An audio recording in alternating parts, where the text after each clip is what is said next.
विद्वता, ज्ञान और सूझबूझ और हाजी जवाबी में लाजवाब व्यक्ति कर्नाटक राज्य में विजयनगर साम्राज्य के राजा कृष्णदेव राय के दरबार में विदूषक थे। तेनालीराम अपनी बुद्धि चातुर्य के बल पर विरोधियों को मात देने वाले, आत्मविश्वासी, कठिन परिस्थितियों में जूझने को तत्पर रहने वाले थे। तेनालीराम माँ काली और श्री हनुमान के बहुत बड़े भक्त थे। तेनालीराम महाराज कृष्णदेव राय के ऐसे दरबारी रतन थे जो अपने विरोधियों को उनकी ही चालों में फंसाकर महाराज और जनता की वाहवाही लूटने के साथ ढेरों इनाम भी पाते थे। विजयनगर साम्राज्य में राजा कृष्णदेव राय के राज्यकाल के दौरान दिल्ली सल्तनत पर मोहम्मद सुल्तानों का शासन था।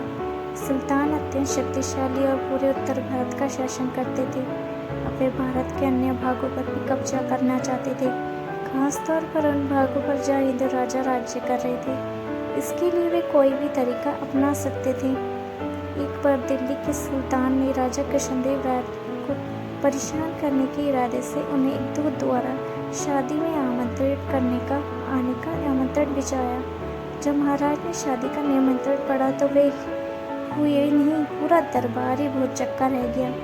उस निमंत्रण पत्र में लिखा था, हम अपने राज्य के नए खोदे कुएं की शादी कर रहे हैं। इस शादी में हम आपके शहर के सभी कुओं को आमंत्रित कर कि वे इस शुभ अवसर पर हमारी खुशी में शरीक होकर हमारा सम्मान बढ़ाएं। इस शुभ अवसर पर उसकी उपस्थिति प्रार्थनीय है। स्थान दिल्ली। निमंत्रण भेजने वाले दिल्ली के सुल्तान। बात यही खत्म नहीं होती थी। उस निमंत्रण पत्र के साथ एक चेतावनी पत्र था और था जिसमें लिखा था कि राजा कृष्णदेव के लिए सभी कुओं को शादी में भेजना अनिवार्य है। न भेजने पर उन्हें और उनके राज्य को दिल्ली के सुल्तान के कोख का भोजन बनना पड़ेगा। ये दोनों पत्र पढ़कर महाराज को कुछ समझ नहीं आ रहा था कि वे क्या करें। निमंत्रण बहुत ही बेतुका था। सभी जानते थे कि कुएं एक स्थान से दूसरे स्थान पर नहीं जा सकती। परेशान होकर महाराज ने दरबारियों और अष्टदिग्गजों की मदद मांगी, पर कोई भी कुछ न बता सका कि समस्या को किस प्रकार सुलझाएं जिसमें दिल्ली और विजयनगर के बीच लड़ाई छिड़ने से बच जाए। कहीं से कोई रास्ता न सूझने पर राजा कृष्णदेव राय ने तेनालीराम को बुलाया और उससे पूरी बात बताई। सारी बात सुनकर तेनालीराम ने महाराज से कहा, महाराज, इस निमंत्रण पत्र के द्वारा दिल्ली का सुल्तान हिंदुओं को जलील करना चाहता है। आप तो जानते हैं कि हिंदू धर्म में नए खुदे कुओं की प्राण प्रतिष्ठा करने की प्रथा है। सुल्तान ने जानबूझकर प्राण प्रतिष्ठा के आयोजन को विवाह का नाम देकर आपको यह निमंत्रण पत्र भेजा है। कुछ रुककर तेनालीराम बोला, परंतु चिंता की कोई बात नहीं है। ना तो निमंत्रण पत्र और ना ही वह चेतावनी पत्र हमारा कुछ बिगाड़ सकता है। आप बेफिक्र रहें। कल तक मैं इस समस्या का कोई ना कोई समाधान निकाल लूंगा।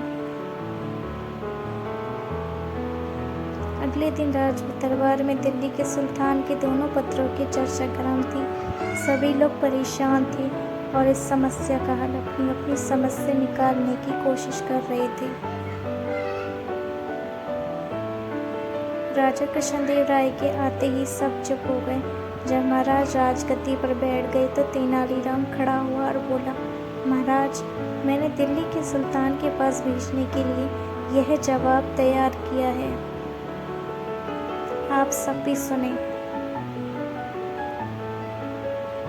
सेवा में श्रीमान दिल्ली के सुल्तान,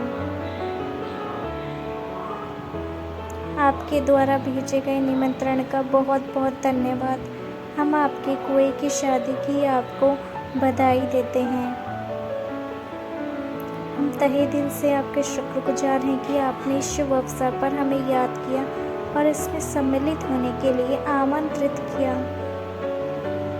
निमंत्रण मिलते ही हमने अपने राज्य के सभी कुओं को इसकी सूचना पहुंचा दी, परंतु वे सभी नाराज हैं कि आपके कुएं के विवाह में सम्मिलित नहीं हुए थे। इसलिए हमारी आपसे विनती है कि एक बार आप अपने कुओं को यहाँ निमंत्रण देने के लिए हमारे दूत के साथ भेज दें।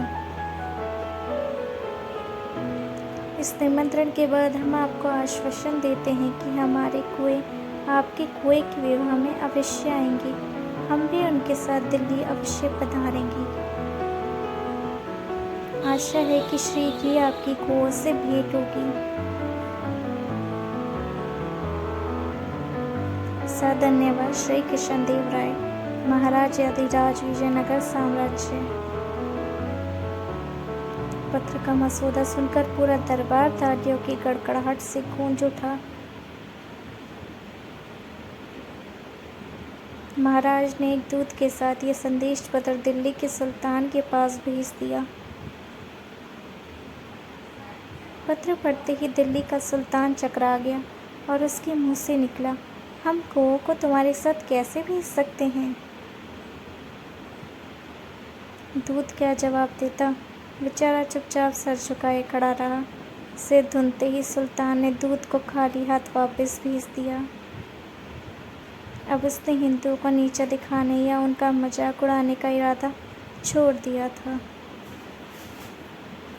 इस कहानी से हमें ये शिक्षा मिलती है कि समझदारी और चालाकी में ज़मीन आसमान का अंतर है। कई बार सामने वाले को सबक सिखाने के लिए चालाकी से भी काम लेना पड़ता है।